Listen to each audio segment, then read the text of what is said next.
Nakakatulog kaya?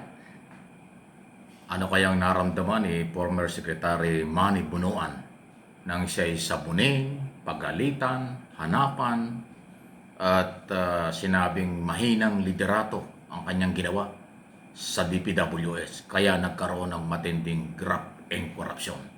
Pakinggan po ninyo ang ilang issue. Ah, bahagi po ng kanyang paggisa kay Secretary Bunuan. Years na pumupunta ko kayo dito, wala Senador naman kaming Gatchalian. narinig na may problema. Kasi in my opinion, kasali ho kayo dito. But anyways, Mr. Chairman, I'm just echoing my frustration as a Filipino, Mr. President. Nakaka-frustrate, no? Na nandito tayo ngayon, pinakikinggan natin to. Dapat ang pinakikinggan ho natin kung paano po umunlad yung bansa ho natin. Pero dahil po sa inyong masamang liderato, nandito tayo ngayon. Inaayos ho natin, hinahanap po natin sino yung mga kriminal. Hindi pa ho natin mahanap dahil nasa Portugal na nagtatago. Bakit niyo ho pinabayaan? Yun ang aking sentimento. Gusto ko ma-take advantage po yung presence ni former Secretary Bonoan na nandito. Secretary Bonoan, nabasa niyo na po itong affidavit ni Yusek Bernardo? No, Your Honor, I have not. Hindi nyo ho nabasa ito, pero this was furnished to us during one of the hearings ng Blue Ribbon at na-implicate kayo dito many times. No? And let me just read. On page 18, sometime in 2022, Secretary Banoan directed me to submit a list of projects for possible inclusion in the NEP for fiscal year 2023 worth around 450 million. And in the same page, Engineer Alcantara gave 10% of the value of the projects. In page 19,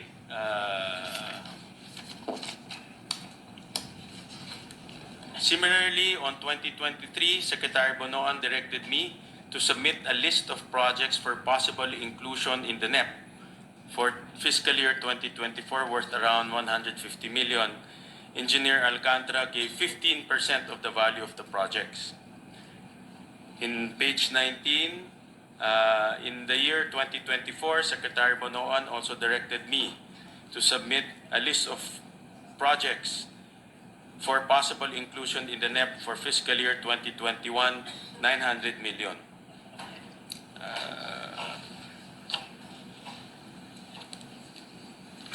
Tapos, in page 20,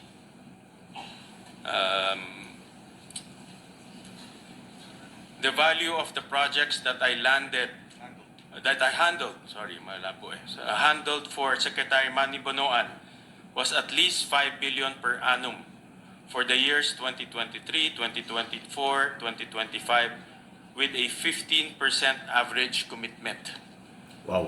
Of this 15% average commitment, Secretary Manny Bonoan, 75% usually would give me 25% of the commitment, with the rest of the commitment shared between him and Secretary Cathy Cabral. And in one of our budget hearings, I believe, kinumpute po ito ni Chairman Senator Lacson and Senator Kiko Pangilinan, ang SOP na napunta sa inyo is worth 2.25 billion pesos since 2022. Wow. Well, Ano po ang masasabi niyo ho dyan? I think, Your Honor, I think this is something. Well, I think I issued Ang ngiti pa. a denial on this at one point in time when I learned about. I have not read the entire affidavit, but I issued a denial to it. I don't even recall actually talking about any projects at all. There will be proposals from them. I just No, but this is very clear na meron kayong allocated amount no. at nagsasubmit sila ng project sa inyo at binibigyan kayo ng kickback. Wala ho. 10%, 15%, and pag sinuma ho natin lahat yan, aabot yan to 2.2 billion pesos. This, I completely deny, Your Honor. I don't have any allocable amount. mamaya pagsasalita namin si Congressman Leandro Ayan, Libeste. oh. Mhm. And Ayan, oh. Kita nyo. Alam nyo si Senador Sherwin Gatchalian, magaling po yan. Kaya nga, sa pagdating sa numero, kaya nga yan yung kasalukuyang Finance Committee Chairman. Siya yung chairman ng gumawa ng budget ngayong 2026 na inaproba nung 2025. So alam niya yung galaw. Ang nakakapagtaka dito mga kaibigan, general denial na lang si Secretary Binoan. Sintabi na gano'n ang dating eh. Detalyado na sa loob ng 3 taon, 2023, 2024, 2025, aabot ng mga 2.2, 2.5 billion ang napunta kay Bunuan. Wow! At ang isa ritong hindi ko maintindihan, nung nakaraang pang taon, isinumite, lumabas yung sinumpaang salaysay ng kanyang undersecretary na si Undersecretary Roberto Bernardo. At yan on record na. Pero until now, hindi pa raw nababasa ni Bunuan. So ang tingin ko rito, ayaw niyang basahin. Baka totoo. Ayaw niyang basahin kasi alam niyang totoo. Dahil hindi naman mag-aakusa yung kanyang undersecretary. Undersecretary niya yun eh. So siyempre, ang lahat ng request ng secretary, susunod yun. Ay detalyado na taon-taon gano'n ang komisyon. 15% kung anong porsyento ang hinihingi. Maliit pa nga yan. Sabi doon sa record na yan 2.4 at 2.2 billion lang eh.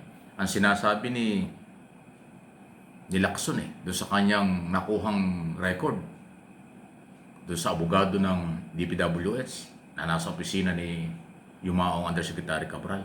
30.5 billion ang napunta raw kay Secretary Bunuan. So, ganong katindi. Well, sa isang banda, ang maganda lang dito kay Bunuan, nasa Amerika, umuwi para humarap sa investigasyon. Tama yun. Hindi naman niya talaga matataguan yan. Pero, matindi po yan. Akusasyon na yan. Ang nag-aakusa sa kanya, kanyang mga tauhan. Hindi pangkaraniwang tao. Jose Bernardo.